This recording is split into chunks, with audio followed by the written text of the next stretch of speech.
পাবলিকের একটা বাংলা তর্জমা আছে, নিজেরা নিজেকে কায়দা একটু তফসির করে।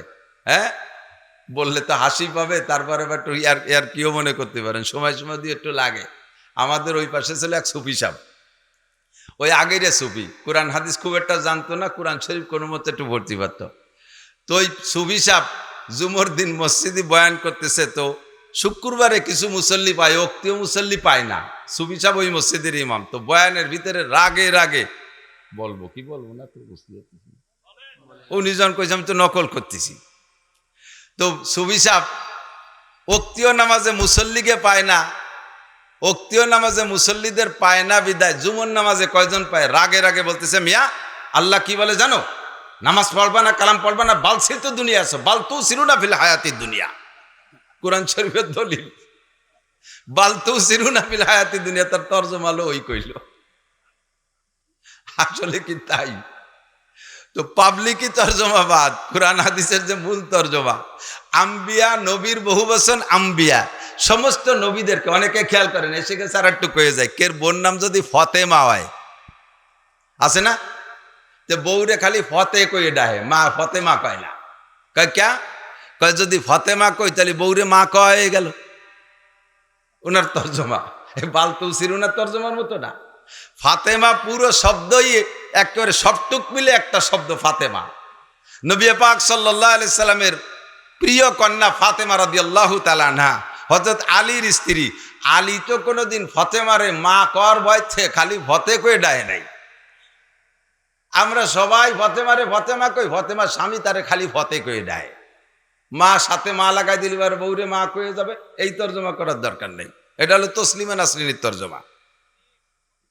আল্লাহ হেফাজত করুক, কানা আমিন। তো সব নবী রসুলদেরকে সংক্ষেপে এক নামে বলা হয় আম্বিয়া, নবীদের বহুবচন কি আম্বিয়া। আম্বিয়া আলাইহিমুস সালামকে আল্লাহ তাআলা সময় সাপেক্ষে পাঠিয়েছেন, তবে শুরু থেকে নিয়ে একেবারে সর্বপ্রথম মানুষটাই সর্বপ্রথম নবী। কতক্ষণ ডারউইনের মতবাদ, সর্বপ্রথম নবী না মানুষ না, সর্বপ্রথম ছিল হলো বান্দর। সে বান্দরের লেজ পড়ে গেছে গাছের সাথে ঘষা খাতি, পরে দেয় যে নেয়াজি যখন নাই তার কুজো হয়ে থাকবো সে সোজা হয়ে গেছে, পরে মানুষ হয়ে গেছে। কত বড় আবালের বেটা, আবাল চিনতে পারে। এ বলে বিজ্ঞানী না অজ্ঞানী, একটু সবাই সাক্ষী দেন, এটা বিজ্ঞানী না অজ্ঞানী? বুদ্ধি থাকলে এই কথা কেউ কয়? সুন্দরবনে গেলাম এবার, কয়েকটা মাহফিল ওর পাশে গেছি, তো যাইয়া হাজার বান্দর দেখলাম। এরপরে আমাদের ফরিদপুরের ভিতরে আছে চর্মগুড়িয়া, শরীয়তপুর, মাদারীপুরের ভিতরে, ও জায়গাও বাগানে কত বান্দর দেখলাম। বান্দর কি বিল্ডিং এর মধ্যে থাকে না গাছে থাকে? তাই এ জায়গার বান্দররা জীবন ভরে গাছে থাকলো, কেল ল্যাস পড়ে গেল না, আর সোজা হয়ে মানুষ হলো না, খালি ডারউইনি রাব্বা মানুষ হয়ে গেছে বান্দরের থেকে। কপাল পোড়া। তা আমাদের সর্বপ্রথম মানুষ হলো আদম আলাইহিস সালাম। মানুষটার নাম কি? আল্লাহ পাক রব্বুল আলামিনই বলেন, ইয়া আইয়ুহান নাসুত্তাকু রাব্বাকুমুল্লাযী খালাকাকুম মিন নাফসিন ওয়াহিদাহ ওয়া খালাকা মিনহা যাওজাহা ওয়া বাত্তা মিনহুমা রিজালান কাসীরান ওয়া নিসাআ ওয়াত্তাকুল্লাহাল্লাযী তাসাআলুনা বিহি ওয়াল আরহাম ইন্নাল্লাহা কানা আলাইকুম রাকীবা। বলি আল্লাহু আকবার। সর্বপ্রথম মানুষ আল্লাহ তাআলা এক আদমকে বানাইছে, সেখান থেকে তার স্ত্রীকে বানাইছে, এরপরে সেখান থেকে হাজার লক্ষ কোটি মানুষ, বর্তমানেই প্রায় 900 কোটি মানুষ পৃথিবীতে, সবই আওলাদে আদম, আদম আলাইহিস সালামের সন্তান। বলি আলহামদুলিল্লাহ। তো আদম আলাইহিস সালাম কি MA পাস না BCS পাস? আদম আলাইহিস সালাম কি জেনারেল শিক্ষিত না আসমানি কিতাবের শিক্ষায় শিক্ষিত? আদম আলাইহিস সালাম কি সাধারণ পাবলিক না একজন বড় আলেম? সমস্ত ফেরেশতারা পর্যন্ত আদম আলাইহিস সালামের কাছে হার মেনে গেছে এলেমে, ঠিক কি ঠিক না? তো সর্বপ্রথম মানুষটা নবী, আর সর্বপ্রথম মানুষই আদম আলাইহিস সালাতু ওয়াস সালাম। আল্লাহ তাআলা তাকে নবী হিসেবে পাঠিয়েছেন। এরপরে ধারাবাহিক যুগে যখন যেমন প্রয়োজন, যে জামানার মানুষের যোগ্যতা যেমন, ওই জামানার মানুষের জন্য যেমন উস্তাদের দরকার, যেমন নবীর দরকার, আল্লাহ তাআলা সেরকম নবী পাঠিয়েছেন। কিয়ামত পর্যন্ত প্রযুক্তি, এদিক খেয়াল করেন, আজ থেকে 300-400 বছর আগের থেকেই বর্তমান যে প্রযুক্তি চলতেছে, প্রযুক্তির দৈনন্দিন উন্নতি আর অগ্রগতি, এটা 400-500 বছর আগের থেকে শুরু হয়েছে, তার বেশি আগের থেকে না। তো এখন থেকে দৈনন্দিন প্রযুক্তি খালি বাড়তেই তালে আছে। জ্ঞান বিজ্ঞানের কত চর্চা চলতেছে, মানুষ আকাশে ওড়ে, মানুষ বিমানে ওড়ে, মানুষ চাঁদে যায়, মানুষ মঙ্গল গ্রহে যায়, মানুষ কম্পিউটার বানায়, মানুষ ইউটিউব বা চ্যানেল বানাইছে, মানুষ ক্যামেরা বানাইছে, জায়গায় বসে সুইচি বাটনে চাপ দেয়, হাজার হাজার মাইল দূরে যাইয়া সে জায়গা যাইয়া বোমা পড়ে সে জায়গায় ধ্বংস করে দেয়। সব মানুষের গড়া প্রযুক্তি। এই বিজ্ঞানীর যুগে আগের কোনো নবীকে পাঠাইলে এদের সাথে লড়াপেটা করে টিকা বড় কঠিন হতো। এই জন্য আল্লাহ তাআলা আখেরে শেষ করে বাছাই ছাঁটাই করে এই বিজ্ঞানী প্রযুক্তিবিদ উম্মতকে শিক্ষা দেওয়ার জন্য এদের সামনে টিকে থাকার মতো একজন নবীকে বাছাই করে রেখেছেন। তিনি বিশ্বনবী মুহাম্মদুর রাসূলুল্লাহ সাল্লাল্লাহু আলাইহি ওয়াসাল্লাম। সারা পৃথিবীর সমস্ত বিজ্ঞানী যদি আমার নবীর সামনে আসে, আমার নবীকে একটা অক্ষর শিক্ষা দিতে পারবে না। সমস্ত বিজ্ঞানীদেরকে আমার নবী বছরের পর বছর শিক্ষা দিতে পারবে। ঠিক কি ঠিক না? এজন্য হুজুর বলেন বুইস্তু মুআল্লিমা ওয়ালা মা বুইস্তু মুতাআল্লিমা। আমাকে আল্লাহ তাআলা উস্তাদ হিসেবে পাঠিয়েছেন, আমাকে আল্লাহ ছাত্র হিসেবে পাঠায় নাই। দুনিয়ার কেউ বলতে পারবে না নবীর জন্ম থেকে নিয়ে মৃত্যু পর্যন্ত যে নবীকে একটা অক্ষর শিক্ষা দিয়েছে দুনিয়ার কোনো মানুষ। একজন মানুষও পৃথিবীতে সেই কালে ছিল না। আমার নবী কাহার কোনো মানুষের থেকে একটা অক্ষর শেখে নাই। হুজুর সবাইকে শিখাইছেন। এই বিজ্ঞানী উম্মতের জন্য যেমন নবীর দরকার সেরকম নবীকে আল্লাহ তাআলা পাঠিয়েছে। তবে একটা কথা হলো, আদম থেকে নিয়ে আখেরি নবী মুহাম্মদুর রাসূলুল্লাহ সাল্লাল্লাহু আলাইহি ওয়াসাল্লাম পর্যন্ত যত নবী রাসূল চলে গেছে সব নবীদেরকে আল্লাহ তাআলা কঠিন থেকে কঠিন পরীক্ষার সম্মুখীন করেছে। আসাদুন নাসে বালান, হুজুর বলেন, নিজেই বলেন, আসাদুন নাসে বালান আল আম্বিয়া। সবচাইতে বেশি পরীক্ষা, বালা মানে মুসিবত, বালা মানে পরীক্ষা। আল্লাহর পক্ষ থেকে বিপদ আপদ দিয়া পরীক্ষা নিয়েছেন সবচাইতে বেশি আল্লাহ তাআলা নবী রাসূলদেরকে। যে সব পরীক্ষার একটা পরীক্ষা যদি আমাকে আপনাকে দেওয়া হইতো আমরা অনায়াসে ফেল করে বসতাম। শারীরিক রোগের পরীক্ষা, শারীরিক রোগের অসুস্থতার পরীক্ষা, সবচাইতে বেশি বড় পরীক্ষা হযরত আইয়ুব আলাইহিস সালাতু ওয়াস সালামকে দিয়েছে। একটানা 13 বছর, একটানা 13 বছর গায়ের গোশত মাংস কিচ্ছু ছিল না। কোথাও যখন পড়ে থাকতেন, শুয়ে থাকতেন, মনে হতো যেন একটা পোকার স্তূপ। শুধুমাত্র জিহ্বাটা বাদে, চোখের মণিটা বাদে আর কোনো কোথাও মাংস ছিল না। উনার স্ত্রী উনাকে খানা খাওয়াইতেন, মুখের মধ্যে খানা দিলে চলে, গোস্ত ছিল না, এদিক দিয়ে বেরোয় যেত। যার কারণে ওনার স্ত্রী হযরত রহিমা আলাইহিস সালাতু ওয়াস সালাম, হযরত ইউসুফ আলাইহিস সালাতু ওয়াস সালামের পুতনি, পুতনি কয় তো আমাকে দিক, ছেলের মেয়েরে কি কয়? পুতনি কয় না? হযরত ইউসুফ আলাইহিস সালাতু ওয়াস সালামের পুতনি রহিমা আলাইহিস সালাম, আইয়ুব আলাইহিস সালামের স্ত্রী, উনি খাদ্য সংগ্রহ করে খাবারকে চটকাইয়া, ঝাল খাবার দিতে সহ্য হতো না। মুখের সব জায়গাতে পোকা, শুধু জিহ্বাটা ভালো আছে জিকির করার জন্য, কিছু মুখে দিলে এদিক দিয়ে বেরোয় যায়। যার কারণে রহিমা তার জিহ্বাটাকে, নিজের জিহ্বাটাকে চামচ বানাইয়া, নিজের জিহ্বাটাকে কোষ করে চামচ বানাইয়া ওর মধ্যে এই হালুয়া খাবার রেখে হযরত আইয়ুব আলাইহিস সালাতু ওয়াস সালামের মুখ ভরা থকবক করে পোকা, ওই পোকার ভিতর দিয়ে স্বামীর মুখের ভিতরে জিহ্বাটা হলকুম পর্যন্ত ঢুকাই দিয়ে সুরসুর করে ছাড়তেন আর আইয়ুব আলাইহিস সালাম গিলে খাইতেন। 13 বছর এভাবে কাটার পরে একদিন এরকম এভাবেই পরিবেশন করেন খানা। একদিন মুখের মধ্যে জিহ্বা ঢুকাই দিয়েছে, মুখের দুই পাশ থেকে 2টা পোকায় হযরত রহিমার জিহ্বায় কামড় দিয়েছে। 2 পোকার কামড়ে রহিমা অজ্ঞান হয়ে গেছে, বেহুশ হয়ে গেছে। কিছুক্ষণ পরে হুশ আইসা হযরত রহিমা আইয়ুব আলাইহিস সালামকে বলতেছে, ইয়া নবী আল্লাহ আইয়ুব উদউ ইলাল্লাহি আইয়াবরাকাল্লাহ। ওগো আল্লাহর নবী আইয়ুব, আপনি আল্লাহ, আপনি মুস্তাজাবুদ দাওয়াত, সমস্ত নবীদের দোয়া আল্লাহ পাক কবুল করেন। আপনিও মুস্তাজাবুদ দাওয়াত, আপনার দোয়া আল্লাহ কবুল করবেন। আপনি এত কষ্ট সহ্য করেন কিভাবে? আজ 13টা বছর লক্ষ লক্ষ পোকায় আপনার গায়ের রক্ত মাংস খুশে খেয়ে ফেলছে, খুলে খেয়ে ফেলছে। এত কামড় আপনি কি করে সহ্য করেন? আমি 2টা পোকার কামড় সহ্য করতে না পেরে অজ্ঞান বেহুশ হয়ে গেছি। আপনি আল্লাহ পাকের কাছে দোয়া করেন, আল্লাহ পাক আপনাকে সুস্থ করে দেবে। হযরত আইয়ুব আলাইহিস সালাম বলেন, রহিমা, আমি আল্লাহ পাকের কাছে কথা বলতে লজ্জা পাই। তুমি যদি বিরক্ত বোধ করো যে আমার এই পোকার বাসা থেকে সহ্য হয় না, তোমার ঘৃণা লাগে, তুমিও চলে যেতে পারো। তুমি বাদে আমার আরো 3টে স্ত্রী ছিল, একে রাত্রে 4টে স্ত্রী, 3টে স্ত্রী 3 বিছানা থেকে হারিয়ে গেল, গায়েব হয়ে গেল, আর তাদেরকে পাইলাম না। তুমিও যদি ও রাত্রে আমার কাছে না থাকতে হয়তো তুমিও গায়েব হয়ে যেতে। এই যুদ্ধ, এই জিহাদ আমাকে একাকেই করতে হতো, তোমার যদি বিরক্ত লাগে, কষ্ট লাগে, চলে যেতে পারো। আমি আল্লাহ পাকের কাছে আমার সুস্থতার দোয়া করতে পারবো না? কেন? সুস্থতার দোয়া করা কি অন্যায়? কয় অন্যায় না। রোগ ও আল্লাহর নিয়ামত, সুস্থতা আল্লাহর নিয়ামত, সুস্থতা আল্লাহর নিয়ামত, রোগ ও আল্লাহর নিয়ামত। মোমেনকে যদি আল্লাহ পাক রোগ দেয়, রোগের মাধ্যমে আল্লাহ পাক মোমেনের গুনাহ মাফ কইরা দেয়। কাজেই রোগও একটা নিয়ামত, তবে সুস্থতা নিয়ামত, দুইটাই নিয়ামত। কিন্তু আমি আল্লাহর পাকের কাছে এত তাড়াতাড়ি বলতে পারবো না। আমি জীবনে ইচ্ছাকৃতভাবে কোনো গুনাহ করি নাই। কোন নবী রাসূল গুনাহ করে না। নবীরা মুনাজ্জাম, নবীরা মুবাররাহ, নবীরা বেগুনাহ মাসুম। আমাকে দিয়ে আল্লাহ তাআলা কখনো গুনাহ করার সুযোগ দেন নাই। কোন কারণে আমার গায়ে পোকা দিল আমি জানি না।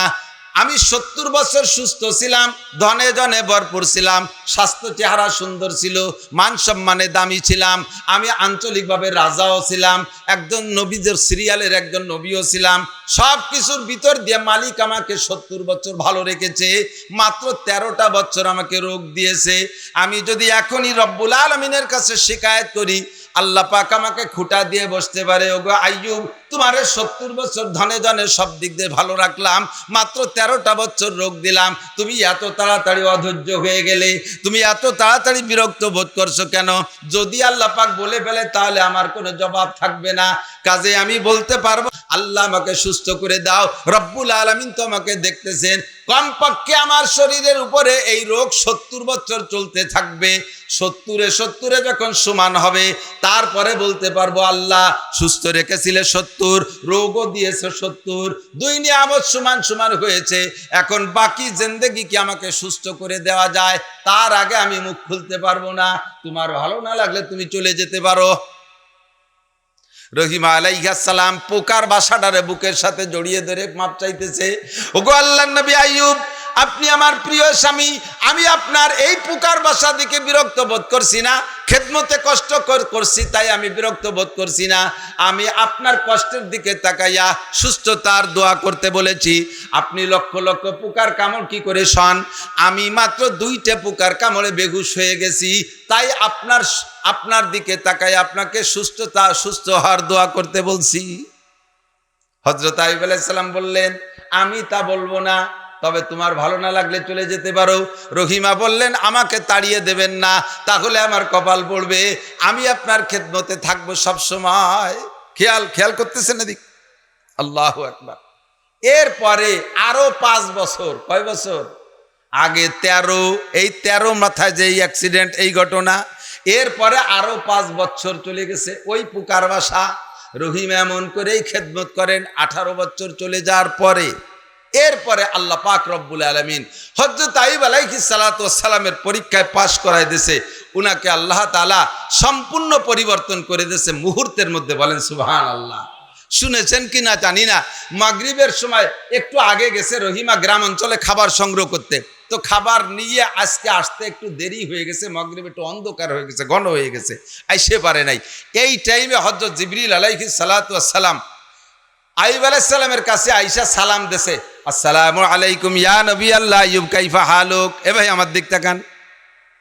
ভাই আইয়ুব আপনি কেমন আছেন? আল্লাহ নবী আইয়ুব জিবরিল আলাইহিস সালাম জিজ্ঞেস করতে, জিবরাইল তো ডেলি আসে আর দেখে আইয়ুব কিরম আছে জানে না, তাই সে জিজ্ঞেস করছে আপনি কেমন আছেন। আমাদের এলাকায় যদি কোনো মানুষ এরকম পীড়িত রোগী থাকে আর আত্মীয় স্বজনরা এসে যদি জিজ্ঞেস করে কাকা কেমন আছেন, তাহলে কি কয়? তুই কি কানা হয়ে গেছিস, কিরম আছে দেখিস না, আল্লাহ তো পাইছে আমারে,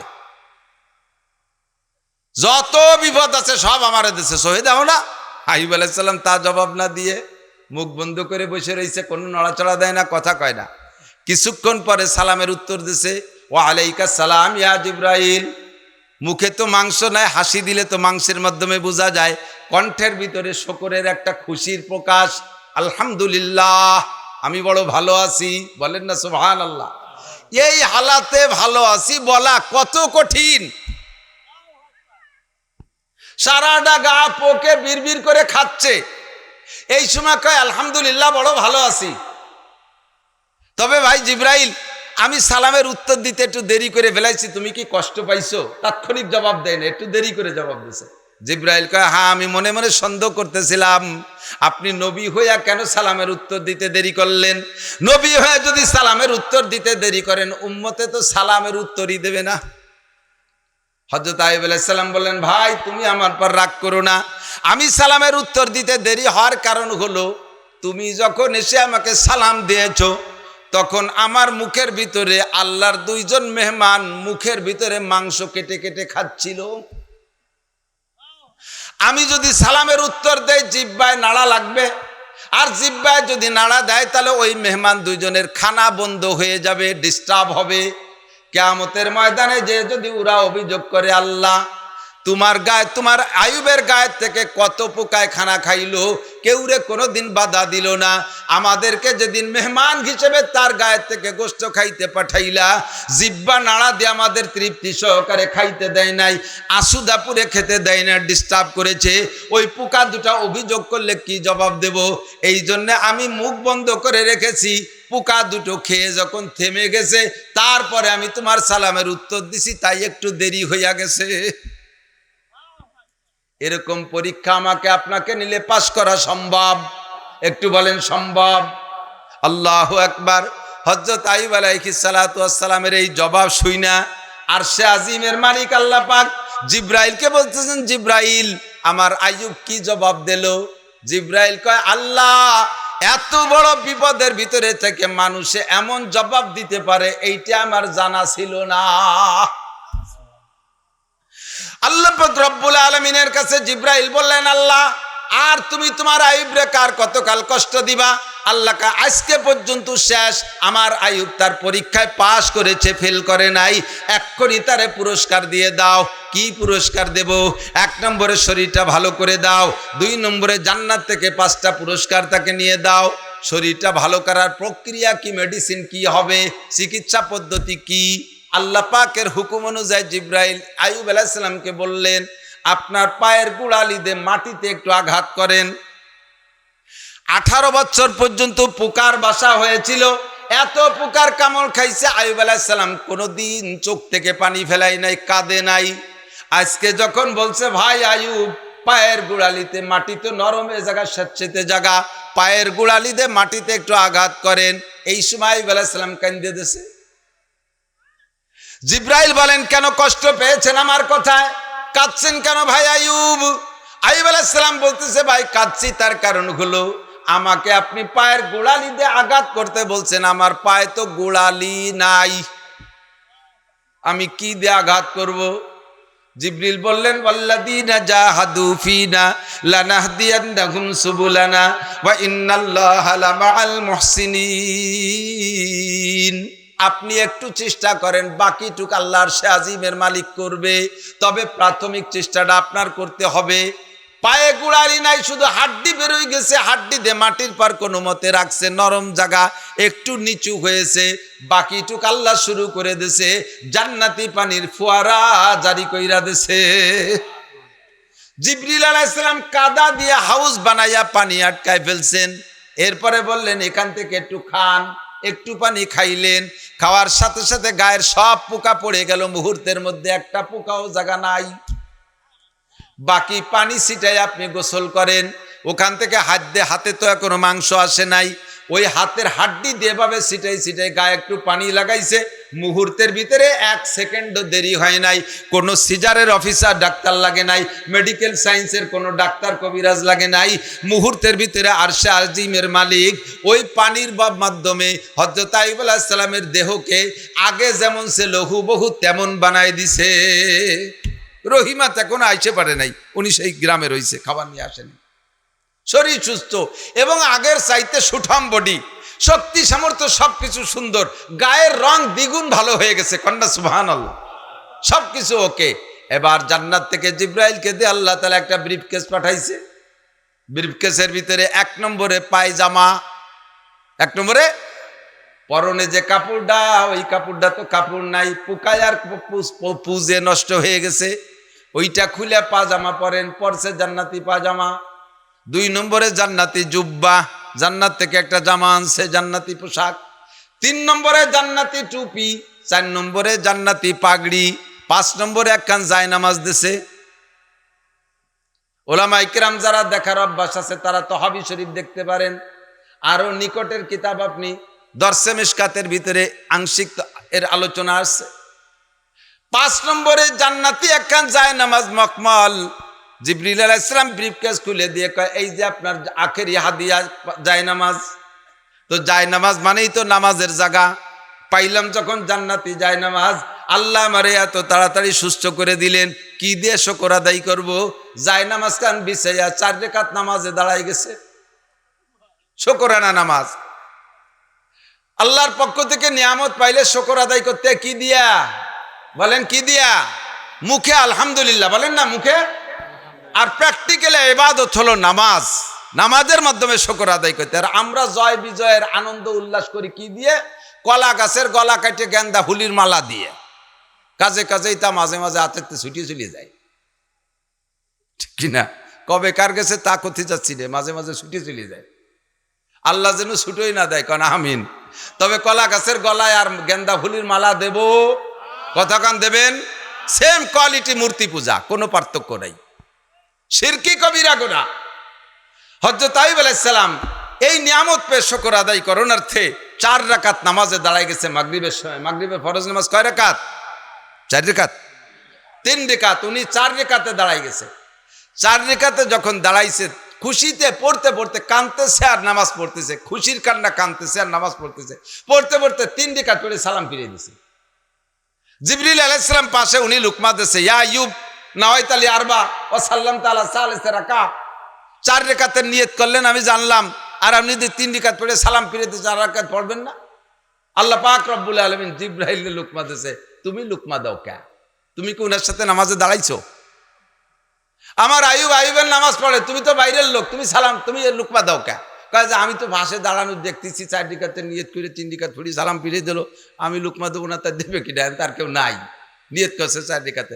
কয় যে ওই 3 রাকাতই যথেষ্ট, আমার আইয়ুবের আর 4 নম্বর রাকাত পড়া লাগবে না, ওই 3 রাকাতে আমি খুশি হয়ে গেছি। এই 3 রাকাতে এত ভালো লাগছে আমার কাছে।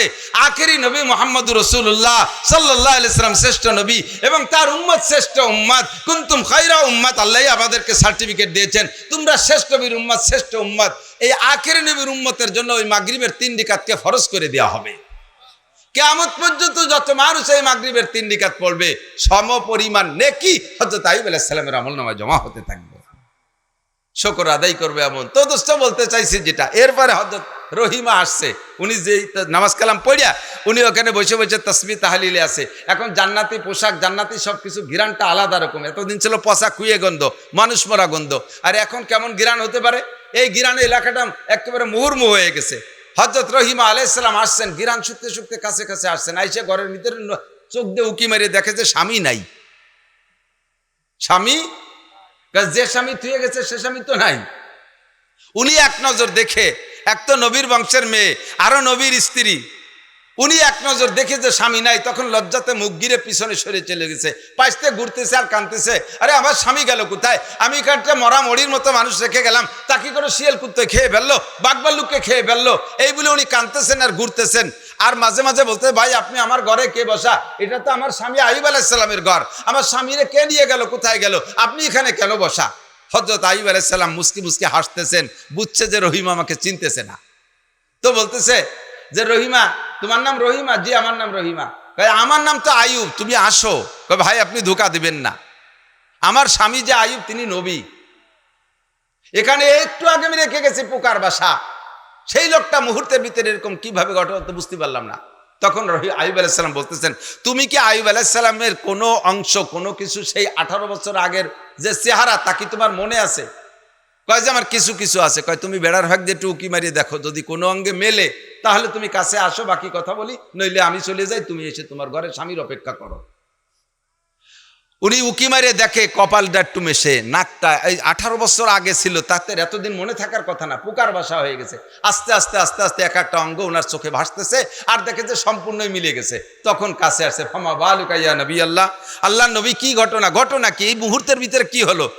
এইভাবে ঘটনা ঘটে গেছে। আর উনি তো নবীর বংশের মেয়ে, উনি নবীর স্ত্রী, আল্লাহর পক্ষ থেকে এমন ঘটনা ঘটলে বিশ্বাস করতে তার দেরি হওয়ার কথা না। কথা বলেন, সাথে সাথে বিশ্বাস করে এনেছে। তাহলে আপনি আল্লাহর দেয়া নিয়ামতের বিনিময়ে শুকর আদায় করছেন কি দিয়া? কয় সাল্লাতু সালাসা রাকাত, আমি 3 রাকাত নামাজ পড়েছি। কয় যায় নামাজ খান আমাকে দেন, আমিও 3 রাকাত পড়ি। হযরত রহিমা 3 রাকাত পড়লেন। আল্লাহ পাক বললেন তোমার 3 রাকাতও যথেষ্ট হয়েছে, পছন্দ হয়েছে।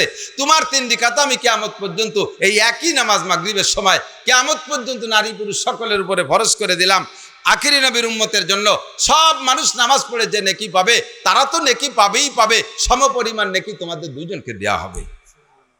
আল্লাহু আকবার। বলতে যে অনেক লম্বা হয়ে গেল, কিসসাটা পুরো বললাম, আসলে চলে যাব যে জায়গা। বলতে চাইছি আসাদুন নাসে বালান আল আম্বিয়া, আমাকে একটুক না আমার এই কুকসি তিয়ারটা 20 ফুড়া হয়েছে। নিয়মিত মসজিদে যাই আমি, কুচকি তিয়ারটা বেশ 20 ফুড়া হয়েছে, হাঁটু গিরের নিচে একটা 20 ফুড়া। 20 ফুড়া তো একটু বেকায়দা জায়গা, আ জায়গা কু জায়গায় বেশি হয়। একেবারে যে জায়গা দেহানো যায় যা সেই জায়গা দিয়ে একটা 20 ফুড়া, এইরকমই তো বেশি হয়। তো সব জায়গা ভালো, একটা 20 ফুড়া হয়েছে, এর কারণে মসজিদে যায় না। কি হয়েছে? 20 ফুড়া। 20 ফুড়ায় আমার মসজিদ থেকে ঠেকাই ফেলে। কথা কোন ঠিক কি ঠিক না? হাঁটুর ব্যথায় মসজিদ থেকে ঠেকাই ফেলে, একটু জ্বরে আমারে মসজিদ দিতে ঠেকাই ফেলে, একটু ঠান্ডা কাশ লাগলে মসজিদ দিতে ঠেকাই ফেলে। তাহলে আমাকে ওইভাবে পরীক্ষা নিলে আমার পাশ করা সম্ভব না। আসাদুন নাসে বালান আল আম্বিয়া, এরকম বলতে গেলে সব নবীর ইতিহাসের পিছনে এরকম হাজারো ঘটনা রয়েছে। তো সবচাইতে বেশি পরীক্ষা নিয়েছেন যাদেরকে, তন্মধ্যে আমার নবী বাদে, আমার নবী আলাদা, আমার নবী ইস্তেসনা, আমাদের নবী বাদে বাকি সব নবীদের মধ্যে সবচাইতে বেশি পরীক্ষার সম্মুখীন হয়েছে মুসলিম জাতির পিতা ইব্রাহিম খলিলুল্লাহ আলাইহিস সালাতু ওয়াস সালাম। একে একে 30টা পরীক্ষা। কয়টা পরীক্ষা?